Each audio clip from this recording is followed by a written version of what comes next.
Hola familia y amigos, saludos de nuestro querido Pastor Jaime. A mí me da gozo que estés viendo esta transmisión por medio de nuestras páginas de internet, pero sé que Dios se alegra mucho más de que quieras escuchar la palabra de Dios. Recuerda que la fe viene por oír la palabra de Dios. Por eso mismo te pedimos que nos ayudes a compartir nuestras páginas de internet con tus amigos para que puedan escuchar el mensaje de salvación. Gracias por ayudarnos. Hoy el pastor Jeff nos va a bendecir siendo un mensajero de la palabra de Dios. Adelante, pastor Jeff. Vamos a estar leyendo acerca del Éxodo, el Éxodo.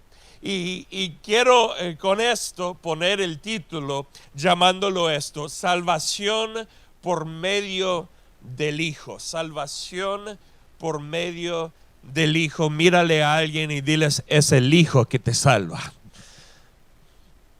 Cristo Jesús, hay salvación en Cristo. Y la historia del éxodo del pueblo de Israel, de la tierra de Egipto, saliendo de ahí, es una historia del Hijo, es una historia de la salvación. Y esta historia encontramos en Éxodo capítulo 7 a 12. 7 a 12. Y yo voy a estar leyendo versículo por versículo todos esos capítulos, 7, 8, 9, 10, 11, 6 capítulos. ¿Cuántos están listos para eso? No. No voy a estar leyendo versículo por versículo, sería demasiado, pero creo que solo tuviera tiempo para leerlo durante la prédica y ni predicar. Pero ocurre todo aquí en Éxodo capítulo 7 a 12 y vamos a comenzar en capítulo 7. Y déjame de manera de introducción nada más poner aquí que Moisés y Aarón llegan a la tierra de Egipto y ahí ellos tienen que hablar con el pueblo de Israel diciendo que vamos a salir de aquí, y también tienen que hablar con el faraón diciendo pues déjanos ir, y el faraón no los quería dejar ir.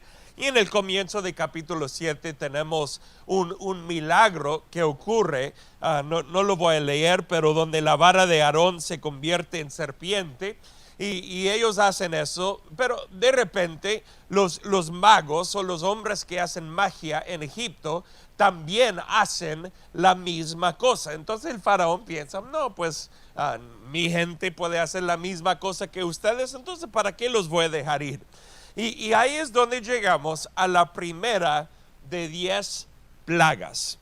Hay 10 plagas, 10 obras increíblemente grandes que Dios hace como parte del proceso de librar al pueblo de Israel. Ahora, quizás algunos pensarían, ¿por qué no es que Dios usó solamente una plaga o 3 plagas? ¿Por qué 10? Bueno, el número quizás no es lo más importante, pero el proceso es importante. El proceso es importante, es entender que Dios se mueve en maneras muy distintas y muy interesantes. Entonces la primera plaga ocurre comenzando en capítulo 14 y es la plaga de sangre. Quiero que digan todo eso conmigo, sencillamente, plaga de sangre. Y esto es importante, la plaga de sangre, porque la plaga de sangre es la primera plaga, y la plaga de sangre apunta el dedo a la última plaga, la 10ª plaga, porque la primera y la última tienen que ver con sangre. Entonces la sangre en la primera y la última son como el cuadro de Dios mostrando lo más importante. La sangre es importante, y eso suena como una frase bien rara, pero quiero que lo digas conmigo. La sangre es importante. Ok, entonces la primera plaga dice: luego el Señor le dijo a Moisés, el corazón del faraón es obstinado y todavía se niega a dejar salir al pueblo. Tengo que parar ahí. Apenas voy comenzando, pero tengo que parar ahí. Y mira lo que dice. El corazón del faraón es obstinado y todavía se niega a dejar salir al pueblo. La historia del Éxodo es la historia de la salvación.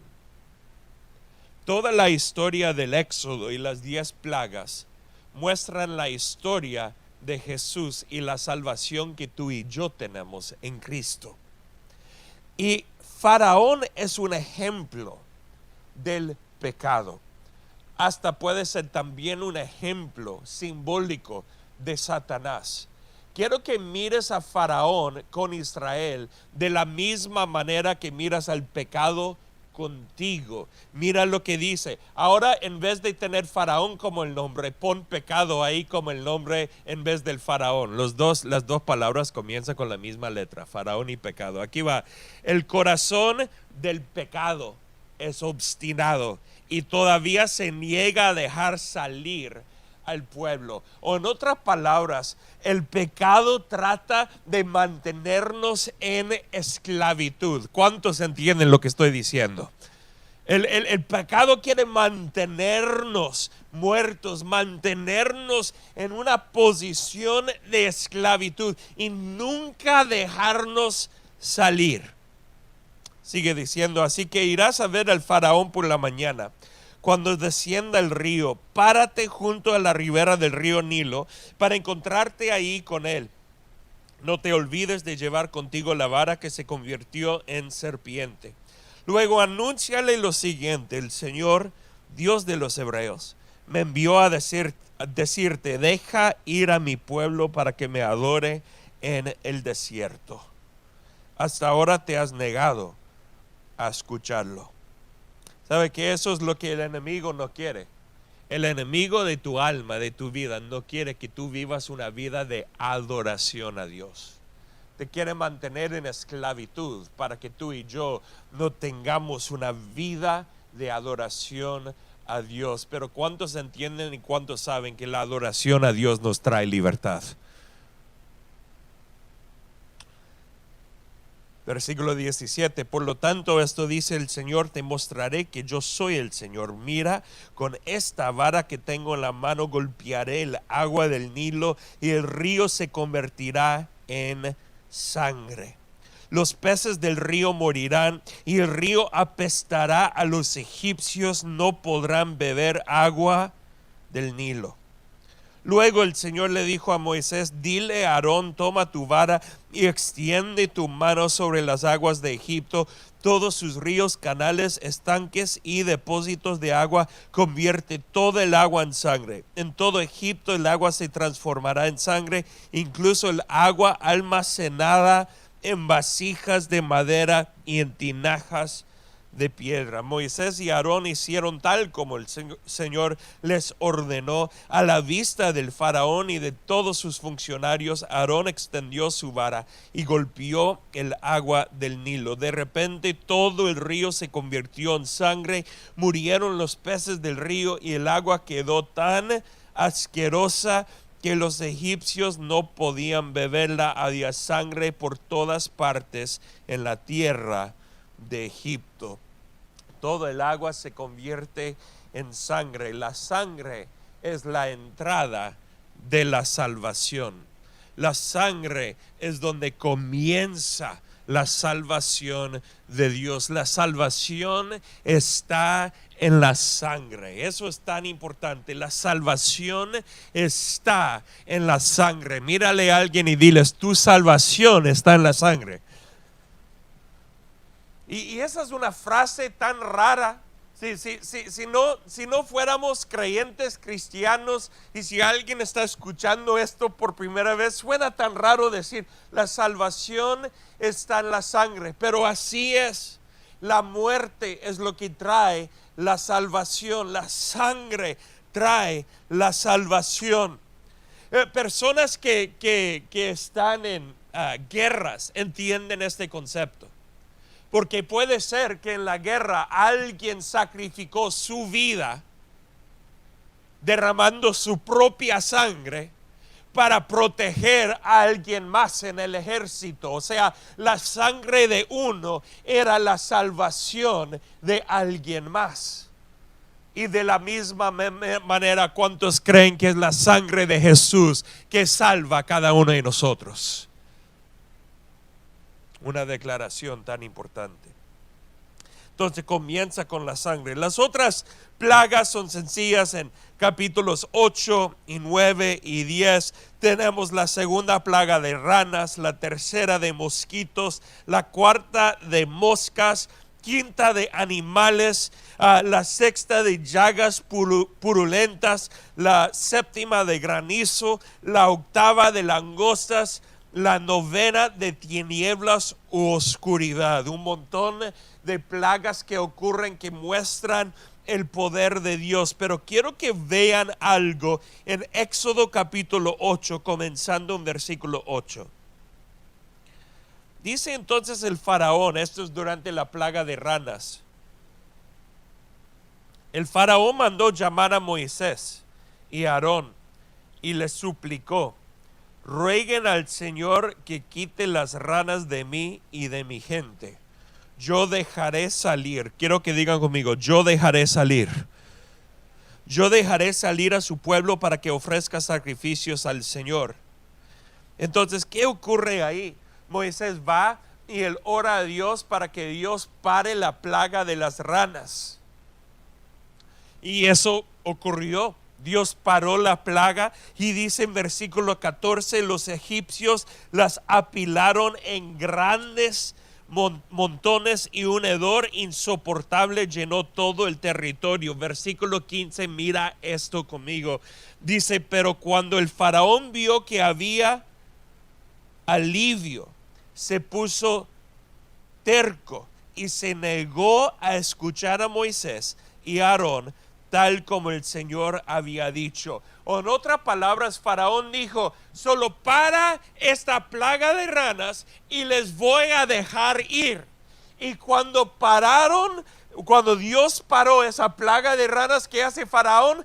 Cambia su mente y no los suelta, no los deja ir. Y el pecado es la misma cosa en nuestras vidas. El pecado hace grandes promesas para nosotros. El pecado promete un montón de deseos ser cumplidos. El pecado promete una libertad increíble. ¿Alguien aquí sabe de qué estoy hablando? El pecado tiene muchas promesas.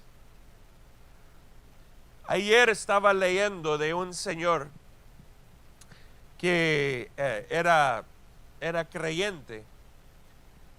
Y él ha escrito en inglés en una como revista, pero por internet. Y él escribía artículos y un montón de cosas. Yo no le conocía, pero era un conocido en ciertos círculos del cristianismo. Y este señor estaba escribiendo mucho acerca de la fe, la teología y esas cosas. Y ayer me enteré de este señor, porque escribieron de él, que él ha decidido ya negar la fe que él había tenido por tantos años. Ahora, eso pasa con la gente, es normal, desafortunadamente, pero ocurre. Pero hubo algo muy interesante que él dijo. Él dijo: ahora que no creo en el cristianismo, ahora que yo he negado la fe, siento libertad. Siento un gozo en mi vida. Ahora soy libre. Y leí esa frase y dije: sí, yo entiendo. Porque el pecado promete libertad. El pecado promete, el vivir una vida fuera de Cristo promete una libertad y un gozo, porque ya no estoy bajo ninguna autoridad, ya no estoy bajo ninguna regla, yo puedo hacer lo que quiero hacer. Pero lo que el pecado no te dice es que lo que el pecado hace es una esclavitud real. Promete libertad. Faraón prometió libertad, pero el pueblo de Israel estaba todavía bajo la esclavitud. Y el pecado lo hace en nuestras vidas. Dice, no, es que tú vas a ser libre, pero de ahí cambia la mente. Pues no, ya no más, no eres libre. Porque ya cuando te tiene en sus manos y haces lo que quiere que tú hagas, te das cuenta que sigues en la esclavitud. Y es lo que Faraón estaba haciendo con Israel. Es lo que el pecado hace con nosotros antes de conocerle a Cristo. Y trata de hacer con nosotros aún conociendo a Cristo. Entonces Faraón hizo este juego con ellos. Él les voy a dar libertad y después no les voy a dar libertad. Les voy a dar libertad y después no lo voy a hacer, porque lo hizo más que una vez. Pero esto nos lleva a la última plaga. Quiero que vayan conmigo a Éxodo capítulo 11. Éxodo capítulo 11. Y llegamos a esta última plaga. Quiero que vayan conmigo a versículos 4 a 8. Y dice esto: después de todas estas plagas, entrando en la última, dice, así que Moisés le dijo al faraón, esto dice el Señor, hoy a la medianoche pasaré por el corazón de Egipto. Pasaré por el corazón de Egipto. ¿Pueden decir conmigo corazón de Egipto? Esta es la misma cosa que Dios hace en nuestras vidas. Él pasa por el corazón de la maldad, el corazón del pecado, el corazón de todo lo que está en contra de Dios. Dios se mueve en lo peor de nuestras vidas, aquellas cosas que nos tienen como esclavos. Dios se mueve en ese lugar. ¿Alguien está feliz y agradecido que Dios no tiene miedo de operar en los lugares más oscuros de nuestras vidas? Piénsalo. Dios no tiene temor ni miedo. Si tú hoy estás batallando con algo fuerte, grande y horrible en tu corazón, no te preocupes. Dios te mira y no te rechaza. Dios dice, déjame entrar, porque yo puedo llegar al corazón del problema. Yo puedo llegar al corazón de ese pecado, de esa raíz, de lo que sea que está ocurriendo en tu vida. Yo no tengo miedo de lo malo en tu vida. Yo puedo lidiar con todo eso. Déjame entrar. Mírale a alguien y diles, déjale entrar. Déjale entrar. Dios quiere entrar. Hoy a la medianoche pasaré por el corazón de Egipto. Todo primer hijo varón de cada familia de Egipto morirá, desde el hijo mayor del faraón, el que se sienta en su trono, hasta el hijo mayor de la sirvienta más humilde que trabaja en el molino. Incluso la primera cría de todos los animales morirá. Entonces se oirá un lamento desgarrador por toda la tierra de Egipto, un lamento como nunca antes hubo ni habrá después. Sin embargo, entre los israelitas habrá tal tranquilidad que ni siquiera un perro ladrará, porque cuando Dios opera en el lugar de la maldad, cuando Dios trae su salvación, Dios trae su paz y tranquilidad a nuestras vidas. ¿Pueden darse cuenta de eso? Que en medio de Dios matar a todos los primogénitos del faraón, de sirvientes, de animales, todos los primeros hijos varones, el pueblo de Israel iba a estar en perfecta paz, porque la salvación de Dios trae una paz sobrenatural. ¿Puedes imaginarte eso? Hubo muerte por todos lados alrededor, pero el pueblo de Israel tranquilo, mirando la televisión. No, pues no tenían televisión, pero todos tranquilos, en perfecta paz.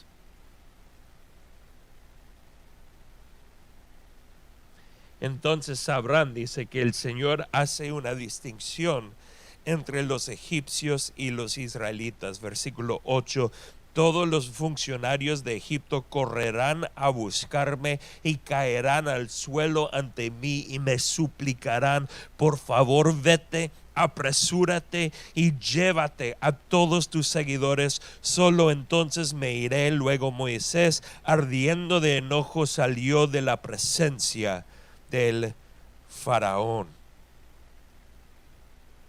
Esto es muy interesante. Quiero que veas algo en este texto, porque la historia del Éxodo es una historia tan importante para la historia de Dios con la humanidad, de el salvar a su pueblo, el pueblo donde Jesús iba a nacer en el futuro. Dios había prometido que ellos iban a tener su tierra prometida, la tierra de Canaán. Pero para llegar a esa tierra prometida, primero tenían que estar salvos. Tenían que estar salvos. ¿Sabe qué? Para ti y para mí hay una tierra prometida. Eso es el cielo con Cristo Jesús. Cuando dan gracias que hay una tierra prometida. Pero para llegar a la tierra prometida necesita ser librado de Egipto. Y cada uno de nosotros tenemos un Egipto en nuestras vidas. Es el pecado, es la muerte. Y Dios nos quiere librar, igual que libró a su pueblo para llegar a la tierra prometida física. Dios quiere librar a nosotros para llegar a esa tierra prometida celestial que Él tiene.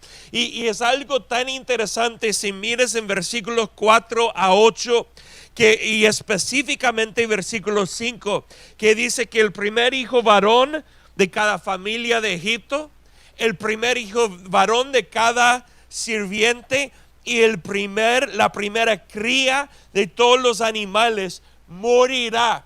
Todas esas muertes del primero, dilo conmigo, del primero. Todas esas muertes la primera cría, el primer hijo, eran suficientes para librar a Israel. ¿Alguien sigue conmigo aquí? Pero no son suficientes para librarnos a nosotros. Todas esas muertes eran suficientes para librar a Israel de Egipto, pero no eran suficientes para librarles de la muerte espiritual. Y hay algo tan interesante en versículo 5, porque dice aquí, desde el hijo mayor del faraón, ahora sigue conmigo, el que se sienta en su trono. Piénsalo por un momento conmigo, porque dice aquí que Faraón era Faraón, pero él dejaba a su hijo sentar en el trono. Es muy interesante. En otras palabras, el Faraón dejaba a su hijo mandar con toda la autoridad de Faraón. Hay una relación aquí simbólico de un Dios que tiene un hijo sentado en el trono, y Dios envió a ese hijo sentado en el trono a esta tierra para morir por los pecados de la humanidad. Pero donde el hijo del faraón solo pudo comprar libertad para Israel de Egipto, el hijo de Dios pudo comprar libertad para toda la humanidad de la muerte y del pecado. ¿Y cuánto dicen amén a eso? Jesús muriendo y resucitando de la muerte. Ese es el comienzo. Ese es el comienzo para nosotros cuando confiamos en Él. Algo tan interesante. Versículo 3 dice: anuncien a toda la comunidad de Israel que el 10º día de este mes cada familia deberá seleccionar un cordero o un cabrito para hacer un sacrificio, un animal por cada casa. Si una familia es demasiado pequeña para comer el animal entero, lo compartirá con una familia vecina. Dividan el animal según el tamaño de cada familia y la cantidad que cada uno pueda comer. El animal seleccionado deberá ser un macho de oveja o de cabra de 1 año y que no tenga ningún defecto. Este animal es también un ejemplo simbólico de Jesús, y tenían que hacer una cosa con este animal. Número 1, tenían que comer el animal. Quiero que digan conmigo, comer el animal. ¿Y qué animal era? Era un cordero, ¿no? Tenían que comer el cordero. Sigue diciendo versículo 6, cuiden bien al animal seleccionado hasta la tarde del día 14 de este primer mes. Entonces toda la asamblea de la comunidad de Israel matará su cordero o cabrito al anochecer. Después tomarán parte de la sangre y la untarán en ambos lados y en la parte superior del marco de la puerta de la casa donde comen el animal. Esa misma noche asarán la carne al fuego y la comerán acompañada de hojas verdes y amargas y pan sin levadura. Ese día ellos mataron al cordero, y el cordero de Dios, Cristo Jesús, fue matado para nosotros, para experimentar la salvación, la vida eterna y la libertad. Pero escúchame, ellos tenían que hacer 2 cosas. Tenían que poner la sangre alrededor de la puerta, cubriendo sus casas. Y te quiero decir hoy que es la sangre del Cordero de Dios que cubre tu vida también y te protege de la muerte, te protege de esos resultados del pecado y te mantiene en la vida abundante y eterna. Y alguien está conmigo en eso. Es esa sangre derramada cubriéndote. La sangre te cubre. Mírale a alguien y diles eso: la sangre te cubre. La sangre te cubre. ¿Alguien lo cree? Pero no es solamente la sangre que te cubre, hay que comer el cordero. Hay que comer el cordero. Y de igual manera que ellos comían el cordero, nosotros comemos el cordero de Dios. Hasta Jesús lo dijo. Hasta Jesús lo dijo: come mi carne, bebe mi sangre. Nosotros debemos de caminar en una relación de intimidad con Dios, disfrutando de todo lo que viene del Cordero de Dios. Ustedes saben que a mí me encantan las carnes. ¿Cuántos dicen amén a eso? Es la verdad. Yo preparé una carne tan increíble esta semana pasada. Es que todavía lo puedo recordar. Y varias horas después, yo había dado un pedazo de esa carne a mis suegros, y ellos estaban en un servicio de la iglesia, así que no lo podían comer muy rápido porque estaban en un servicio, y después del servicio finalmente lo podían comer. Y mi suegra me dijo que hasta horas después esa carne todavía estaba riquísima. Esa es buena carne. Esa buena carne, sí, 4, 5, 6 horas después todavía es totalmente tierna y suave y jugosa. ¿Estoy dando hambre a alguien el día de hoy? Y eso es. Y sabe que la carne que es Cristo Jesús, el cuerpo de Cristo, es la mejor carne que hay, es la mejor comida que hay, y nunca se pone vieja. No es una carne que tiene algo malo con el no. De repente la carne de Cristo Jesús se pone mejor cada día de tu vida. Cada día que comes de la vida de Cristo, es mejor la vida de Cristo hoy que ayer, y mejor mañana que hoy. Siempre es algo mejor y mayor lo que Cristo tiene para ti, para mí. ¿Alguien dice amén a eso? Esa es la realidad de Cristo en nuestras vidas. Hay que ser cubierto por la sangre, pero hay que comer de la carne, comer de la vida de Cristo Jesús. Versículo 22 dice esto, capítulo 12 de Éxodo.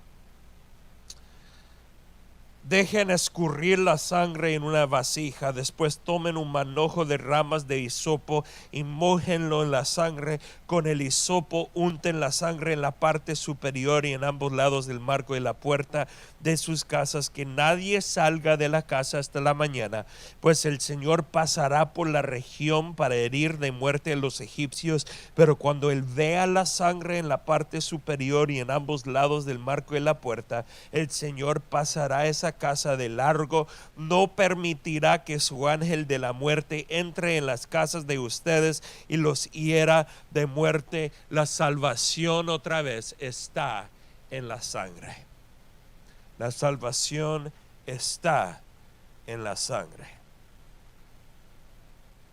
Y hay algo interesante, sigue conmigo a versículo 28, que dice esto: así que el pueblo de Israel hizo tal como el Señor había ordenado por medio de Moisés y Aarón. Esa medianoche el Señor hirió de muerte a todos los primeros hijos varones de la tierra de Egipto, desde el hijo mayor del faraón, el que se sentaba en su trono, hasta el hijo mayor del preso en el calabozo. Incluso mató a las primeras crías de todos sus animales. Entonces el faraón, sus funcionarios y todo el pueblo de Egipto se despertaron durante la noche, y se oyó un lamento desgarrador por toda la tierra de Egipto. No había ni una sola casa donde alguien no hubiera muerto. Versículo 31. Esa noche el faraón, ahora voy a parar aquí antes de leerlo más. Aquí está el resultado de lo que Cristo hizo en la cruz para ti y para mí. Aquí vamos a leer el resultado para Israel en Egipto, pero es la misma cosa que Cristo ha hecho para ti y para mí. Esa noche el faraón mandó llamar a Moisés y a Aarón y les dijo a gritos: lárguense, váyanse, dejen en paz a mi pueblo, les ordenó, y llévense a todos los demás israelitas con ustedes. Vayan y adoren al Señor como han pedido. Llévense sus rebaños y sus manadas, como dijeron, y márchense ya. Váyanse, pero bendígame al salir. En otras palabras, de la misma manera que la muerte del primogénito resultó en Faraón decir a Israel que se vayan de aquí, donde cada vez antes Faraón dijo que se vayan y después dijo no, que se queden, que se vayan y después dijo no, que se queden, que se vayan y después dijo no, que se queden. Esta vez finalmente dice no, quítanse. Y de la misma manera Jesús nos libra de la muerte y del pecado. Esa cosa que nos tenía como esclavos en nuestras vidas finalmente está muerto. El pecado está muerto, ya no tiene más control. Y Dios dice: ya puedes salir libremente, ya no estás bajo ningún control ni esclavitud de las cosas del pasado. Tú eres completamente y totalmente libre. Y cuando dicen amén, yo soy libre en Cristo Jesús. Tú eres libre. Tú eres libre. Y dice en 33, todos los egipcios apresuraban al pueblo de Israel a que abandonara la tierra cuanto antes, porque pensaban: todos moriremos. Entonces los israelitas se llevaron su masa de pan sin agregarle levadura, envolvieron las tablas de amasar en sus mantos y las cargaron sobre los hombros.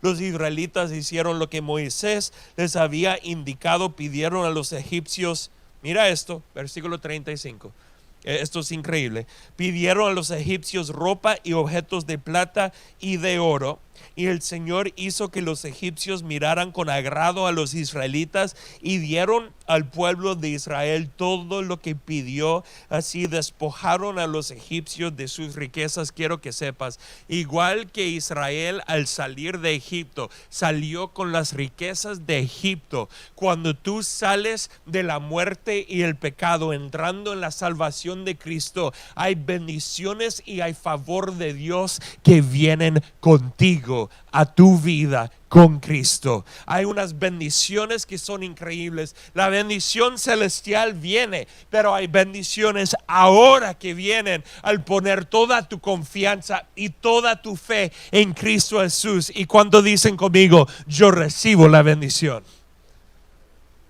Dios tiene bendiciones para ti ahorita al decirle sí a Él, al caminar con Él. Hay bendiciones de ahora. Versículo 37 dice: esa noche el pueblo de Israel salió de Ramsés y emprendió viaje hacia Sucot. Eran unos 600,000 hombres, además de las mujeres y los niños. Versículo 38. Mira lo simbólico aquí, que muestra que la salvación de Dios también era para ti y para mí. 38 dice: con ellos salió una gentuza que no era israelita, junto con grandes rebaños y manadas. En otras palabras, desde el comienzo Dios incluyó gente no judía en la salvación, y eso es simbólico de que cuando Jesús vino, su salvación era para los judíos, pero también para los gentiles. Y por eso tú y yo estamos incluidos en la salvación de Dios. Y quiero terminar este mensaje hoy con versículos 40 y 41, porque hay algo impresionante para ustedes que es tan importante el día de hoy. Y dice, Éxodo 12, 40 y 41. Dice: el pueblo de Israel había vivido 430 años en Egipto. De hecho, fue precisamente el día en que se cumplían los 430 años que toda esa gran multitud del Señor salió de Egipto. Dice, gran multitud del Señor. Quiero que lo digas conmigo, gran multitud del Señor. Dilo una vez más conmigo, gran multitud del Señor. Ok, ahora, gran multitud del Señor salió de Egipto. En el hebreo usa una palabra específica. Aquí cuando dice gran multitud del Señor, no está hablando solamente de sus números. Un gran número. Sí, era un gran número. Pero es una palabra usada en el hebreo que es una referencia a un ejército. A un ejército. Un gran ejército. Esta palabra en el hebreo es usada en otras partes del Antiguo Testamento haciendo referencia al ejército de Dios, los ángeles, todo el ejército de Dios, y usa la misma palabra aquí en referencia al pueblo de Israel. O en otras palabras, cuando Israel va saliendo de Egipto, va saliendo no como un montón de personas pobres, no, porque recibían las riquezas de Egipto. No salen simplemente como hijos e hijas de Dios, aunque sí salen como hijos e hijas de Dios, pero salen como un ejército. Salen como un pueblo lleno del poder de Dios, un pueblo lleno de la autoridad de Dios, un pueblo con fuerza, un pueblo con poder. Esto no es un pueblo de unos quizás 2 millones más o menos, 600,000 varones y mujeres y niños, quizás unos 2 a 3 millones. No es simplemente 2 a 3 millones esclavos que apenas van saliendo de Egipto como unos pobres y sin fuerza, y que todo está mal y no tenemos nada y todo es horrible. Y es interesante porque cuando ellos salían, pensaban como esclavos. Si sigues leyendo después de esto, quizás voy a predicar de esto, ellos caminaban pensando que todavía eran esclavos. Hasta decían cosas como, mejor regresar a Egipto que estar aquí en el desierto. Decían cosas así después. Pero desde el comienzo, cuando ellos pasan de la muerte a la vida, de la esclavitud a la libertad, la palabra de Dios que hace referencia a ellos, no hace una referencia a esclavos saliendo y que todo es horrible. No, hace referencia a ellos como un pueblo fuerte, un ejército saliendo de Egipto. Nos muestra que cuando tú entras en la fe de Cristo Jesús, cuando tú entras en la salvación de Dios, cuando tú entras en la vida de Dios, inmediatamente, alguien dilo conmigo, inmediatamente, dilo otra vez, inmediatamente entras en la fuerza y el poder de Dios. ¿Alguien capta esto? O sea, tú entras por la obra de Dios, no son tus fuerzas, no es tu poder. Pero cuando tú entras, ya entras en el poder de Dios. Tú no entras en debilidad, tú entras en fuerza. Y queridos, al conocerle a Cristo Jesús, tú tienes el poder y la fuerza de Dios disponible para ti. Si tú y yo como seres humanos somos débiles, pero al conocerle a Cristo, caminamos en la fuerza y el poder de Dios. En Cristo tú eres fuerte. En Cristo tú eres fuerte. Dile a alguien, en Cristo tú eres fuerte. Tú no tienes que caminar en la debilidad. En Cristo tú eres fuerte. Ahí donde estás, ponte de pie, vamos a orar y vamos a tomar una decisión de caminar en la fuerza y el poder de Dios en nuestras vidas. Tú tienes adicciones, Dios es fuerte en tu vida. Tú tienes problemas del pasado, Dios es fuerte en tu vida. Tú tienes heridas en tu vida, Dios es fuerte en tu vida. Mírale a alguien y diles, Dios es fuerte en tu vida. Dios es fuerte en tu vida. Señor Jesús, hoy afirmamos y confirmamos que al confiar en ti, al recibirte a ti, al caminar contigo, tú nos sacas de la muerte para hacernos entrar en la vida. Nos sacas, Señor, de la esclavitud para depositarnos en la libertad. Pero también nos sacas de la debilidad para ponernos en tu fuerza y tu poder. Ya no queremos más caminar en la debilidad de esta vida. Queremos caminar en la fuerza y el poder de Dios, como Pablo lo dice en Filipenses 4:13, todo lo puedo en Cristo que me fortalece. Igual que este pueblo de Israel salió en la fuerza de Dios, nosotros podemos caminar en tu fuerza. Señor Jesús, donde hay cualquier persona hoy que no te conoce, que hoy sea el día de salvación, que hoy sea el día de salir de la muerte y entrar en tu vida en este momento. Y donde hay personas hoy que están pidiendo eso, que tú llegues a sus vidas ahorita para que te reciban a ti y que caminen en tu salvación. Y Señor, para todos los que son creyentes en este momento, Señor Jesús, libéralos de una mentalidad de esclavo, libéralos de mentalidad de debilidad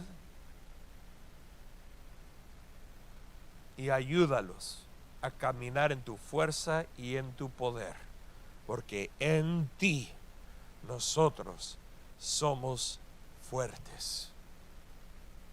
Ya no más caminamos en debilidad. Oh, sí, somos débiles como seres humanos, pero en ti somos fuertes. Ayúdanos a mantener nuestros ojos puestos en ti, Señor Jesús,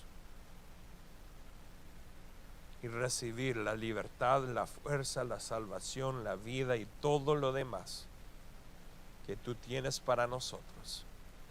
En el nombre de Jesús. Amén.